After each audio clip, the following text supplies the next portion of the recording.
Hey everyone, happy Thursday. I wanted to come on and make a quick EV9 software tour, give my initial impressions, maybe mainly about the screen layout, some safety features on the vehicle that can be accessed via the menu, some setup things, various options, and just kind of show you what the Kia EV9 software is like. My first impressions, I will say that the computer is quite snappy.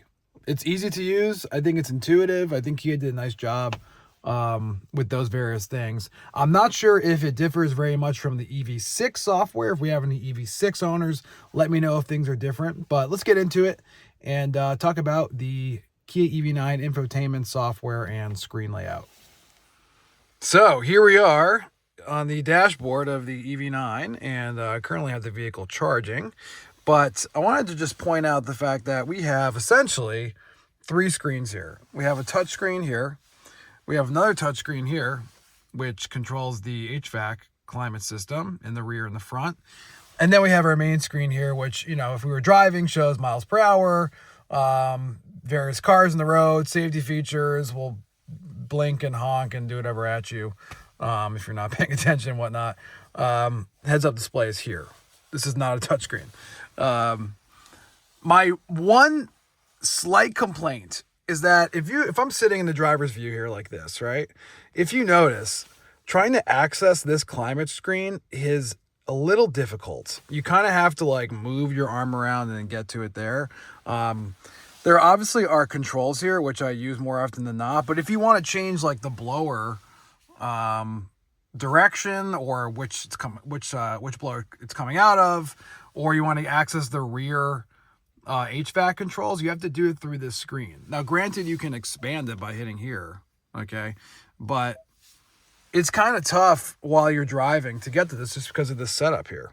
Like, it's just kind of in the steering wheel, what you need to go. So I'm not a big fan of that. I've gotten used to it like anything else, but I don't know if there should be a better place for this. I kind of wish the screen was maybe a little longer and moved over more. Maybe that would help, but you know, that's how it goes. The one advantage I will say, which I like, I'll just get into Apple CarPlay first to kind of show you what that looks like, is it's a really nice Apple CarPlay layout. I've seen some other vehicles with Apple CarPlay and maybe it only fits like half the screen. Then there's this like weird void over here. But it fits the entire, 12-inch, whatever it is, screen really nicely. And this is what I use majority of the time, when I'm driving the vehicle. I'm doing things within CarPlay. But, Maps looks really nice. The Messenger app, phone app, Spotify is nice. I mean, there's lots of different things and functions. And then when you want to get back to the Kia main screen, you can do that by hitting that. These buttons here, I don't really use them at all. Volume control too. I mean, I usually use the volume control on the steering wheel. I think that's pretty normal. But, the next iteration of this car, I think Kia can completely do away with these like haptic buttons. The only thing I've set them up to do is if you press this one, the favorite icon, I set it for the electric vehicle information and settings and everything. But, a home map search, I don't really use it. I just use the screen. I mean, it's really nice. It's very snappy. I mean, even just like doing things like this, there's no delay. Apple CarPlay opens instantly. It's just, kind of maneuvering between things, getting into the setup and settings. Really nice. You get like little pop-ups of media in the corner here. Getting back to the home screen's nice. So I really don't use these haptic feedback buttons at all. That's just me personally. Curious to know other EV9 owners, what's your experience with that? The only buttons I do use regularly are the HVAC controls right here. These are really very simple, up and down. They feel nice in your hand. Good play. I mean, it's really great build quality in this car, I have to say. And it comes down to just little things like this. I think this little knob for the media is cool too. But these buttons, I could do without them. Not really necessary. Why don't we get into, actually, let's go back to electric vehicle for a second, just to show you some of the settings within this. If you go within electric vehicle settings, go into AC charger, Currently I have it for 90% charging. I think it gets up to like 9.5 kilowatt if you do 100%. Right now it's charging at 8.7 kilowatt at 90% speed, and I think 60 is about 7. The other thing I turned off in my last video, I turned off the charger lock because allegedly this might lead to some 12-volt battery drainage. I don't know what the deal is, but until then, that's the deal. Charging limit, I set the AC charger to 100. I really don't get there. And to be honest with you, here's the thing. We're leasing this vehicle. I have a fantastic battery warranty. I think over 100,000 miles, 8 years, right? I think I'm just going to charge to 100%. All right.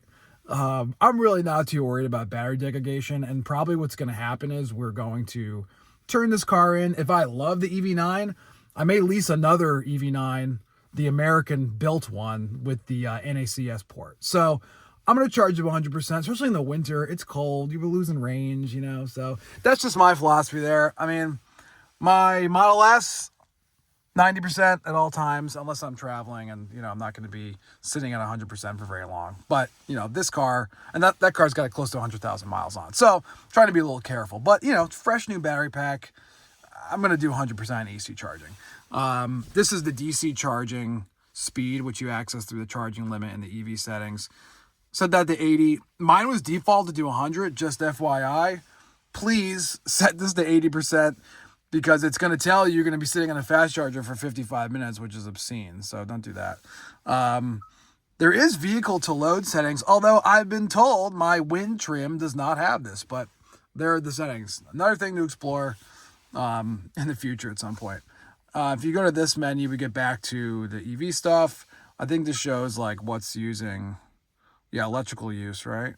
I got to be on. Okay, fine. Electrical use here, if I was like driving, it shows you like what's using the battery pack up, climate, drivetrain, electronics, that sort of thing. So yeah, this is the charging screen, what that looks like. Let me back out here. I'm going to go into setup here, and let's go into some of the vehicle settings while we're at it.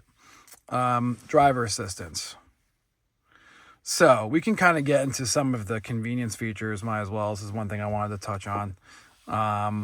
There's highway driving assist, lane change assist, auto highway speed change. Okay, just some convenient stuff when you have like the auto drive on. Drive mode, there's a normal and a sport brake mode. I just keep it on normal. I mean, I like the feel and responsiveness of it. The drive mode change is actually right here on the steering wheel, which is easy to access. I never have a problem with that. Some people complain about the position of it, but not really an issue for me. Let's go back into driver assistance here.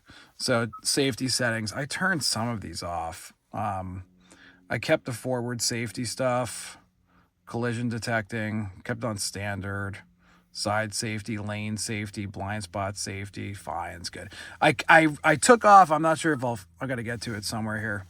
Maybe driver attention warning. No, that's not it. Oh yeah, parking safety. I think I turned some of this. I think I turned some of these things off. I thought I did.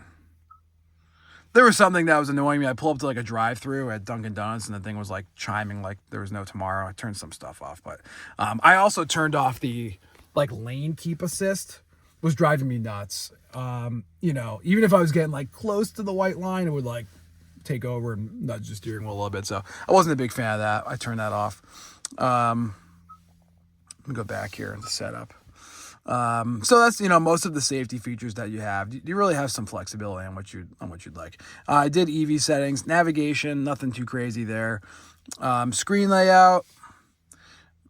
You can change some of the graphics around in the gauge cluster here. I think I set it to, you know, based on my drive mode, it will change like the appearance of the screen, which I think is kind of cool. If you're in sport, it looks a little more aggressive in the center screen here.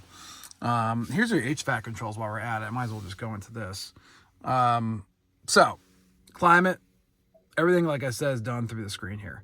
You can sync everything, which is really helpful because if you don't want to bounce back and forth between the rear, you can sync everything to just have the controls from here, and they can control the rear HVAC from one touch and like regulate all the temperature and all the blowers in the car and the direction of things. So I think that's pretty pretty nice. And then, like I said before, you can expand the menu and get a little more room there. So pretty intuitive. There's a weather app, which I think is cool. Great.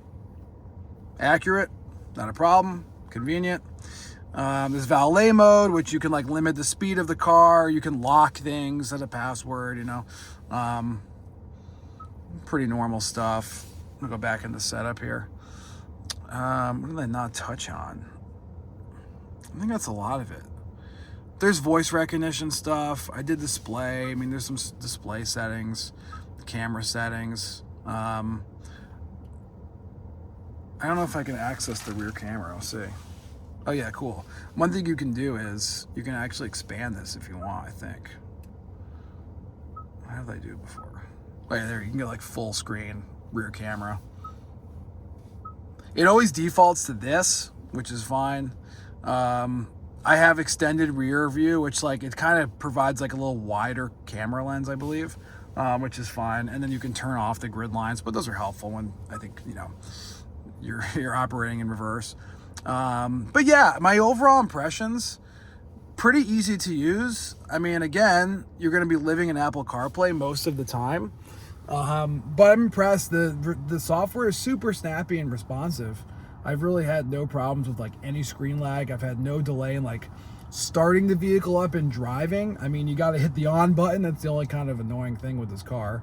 But yeah, that's with all Kia, Hyundai, Genesis vehicles. But all in all, good software, intuitive, easy to use. It's definitely worth going through like every single bit of the menu for settings when you get this vehicle, because I had some things just on by default, like DC fast charging rate 100%. That was kind of crazy. It might be something that your dealer put on 100% because they want to top the car off for the customers, and they throw it on their DC fast charger, and you know, there you go, and the settings left on. So really overall impressed. Love the EV9. We have 888 miles. I'm looking forward to doing a 1,000-mile review soon. And yeah, thanks for watching the video. Looking forward to making more content with this car. Take care.